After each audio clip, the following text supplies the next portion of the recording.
حدیث نمبر 1۔ حضور اکرم صلی اللہ علیہ وآلہ وسلم کا ارشاد ہے، تمام اعمال کا دار و مدار نیت پر ہے، اور ہر عمل کا نتیجہ ہر انسان کو اس کی نیت کے مطابق ہی ملے گا۔ بس جس کی ہجرت دولت دنیا حاصل کرنے کے لیے ہو یا کسی عورت سے شادی کی غرض ہو، بس اس کی ہجرت انہی چیزوں کے لیے ہوگی جن کے حاصل کرنے کی نیت سے اس نے ہجرت کی۔ صحیح بخاری حدیث نمبر 1۔ حدیث نمبر 2۔ حضور اکرم صلی اللہ علیہ وآلہ وسلم نے فرمایا کہ وحی نازل ہوتے وقت مجھ کو گھنٹی کی سی آواز محسوس ہوتی ہے، اور وحی کی یہ کیفیت مجھ پر بہت شاق گزرتی ہے۔ جبکہ یہ کیفیت ختم ہوتی ہے تو میرے دل و دماغ پر اس فرشتے کے ذریعے نازل شدہ وحی محفوظ ہو جاتی ہے، اور کسی وقت ایسا ہوتا ہے کہ فرشتہ بشکل انسان میرے پاس آتا ہے اور مجھ سے کلام کرتا ہے، بس میں اس کا کہا ہوا یاد رکھ لیتا ہوں۔ صحیح بخاری حدیث نمبر 2۔ حدیث نمبر 3۔ آپ صلی اللہ علیہ وآلہ وسلم پر وحی کا ابتدائی دور اچھے سچے پاکیزہ خوابوں سے شروع ہوا۔ آپ صلی اللہ علیہ وآلہ وسلم خواب میں جو کچھ دیکھتے وہ صبح کی روشنی کی طرح صحیح اور سچا ثابت ہوتا۔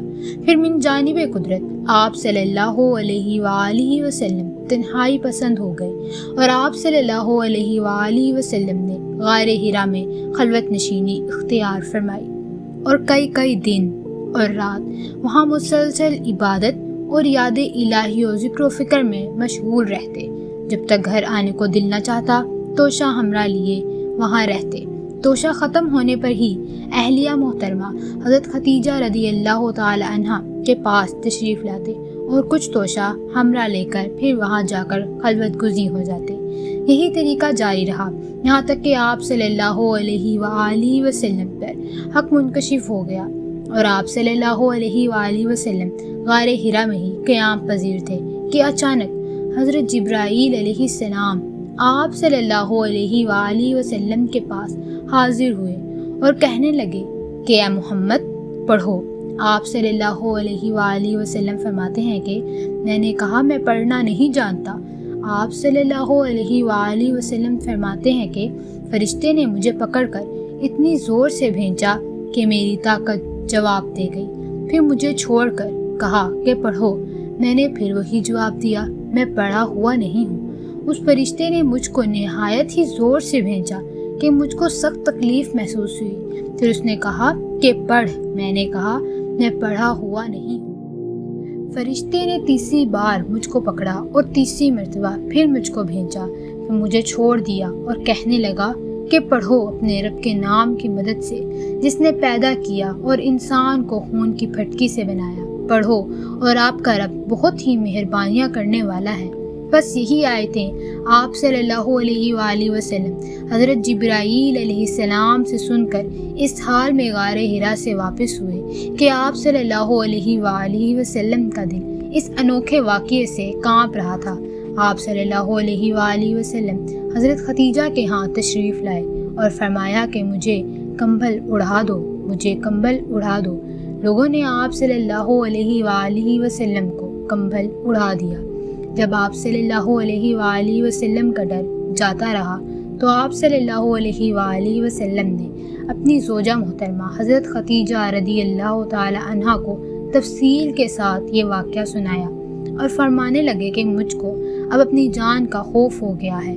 آپ صلی اللہ علیہ وآلہ وسلم کی اہلیہ محترمہ حضرت خدیجہ رضی اللہ تعالی عنہا نے آپ صلی اللہ علیہ وآلہ وسلم کی ڈھارس بندھائی اور کہا کہ آپ کا خیال صحیح نہیں ہے، خدا کی قسم آپ کو اللہ کبھی رسوا نہیں کرے گا۔ آپ تو اخلاق فاضلہ کے مالک ہیں، آپ تو کنبہ پرور ہیں، بے کسوں کا بوجھ اپنے سر پر رکھ لیتے ہیں، مفلسوں کے لیے آپ کماتے ہیں، مہمان نوازی میں آپ بے مثال ہیں، اور مشکل وقت میں آپ امر حق کا ساتھ دیتے ہیں۔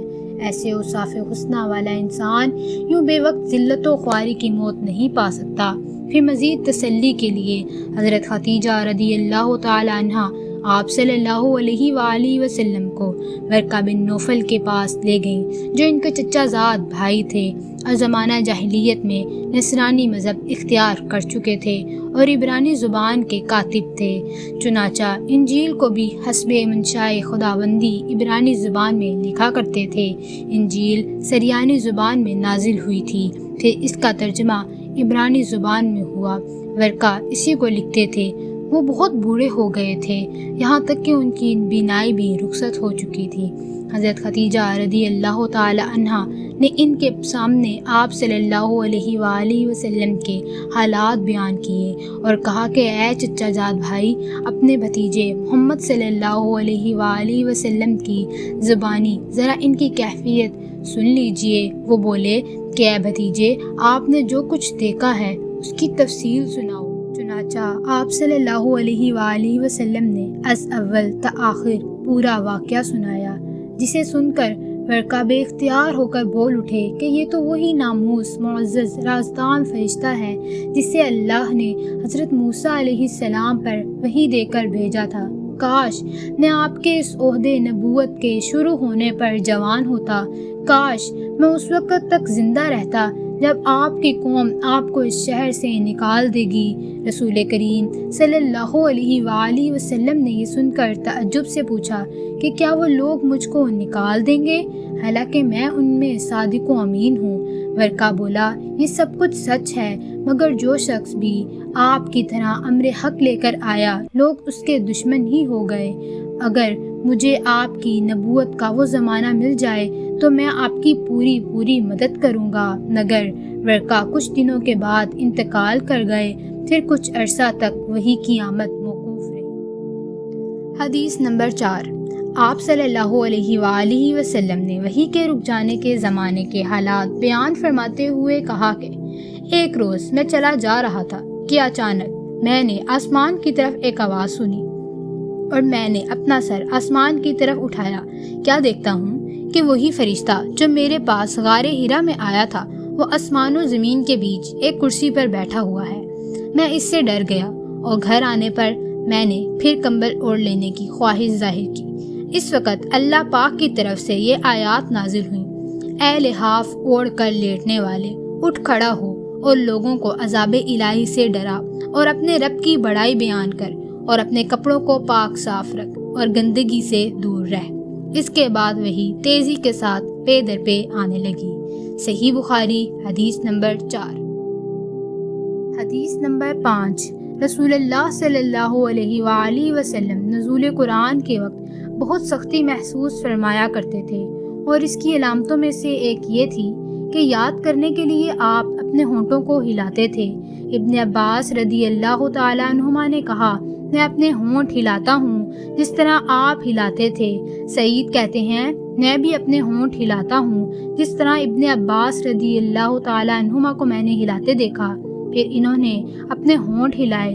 ابن عباس رضی اللہ تعالیٰ عنہما نے کہا، پھر یہ آیت اتری کہ اے محمد، قرآن کو جلد جلد یاد کرنے کے لیے اپنی زبان نہ ہلاؤ، اس کا جمع کر دینا اور پڑھا دینا ہمارا ذمہ ہے۔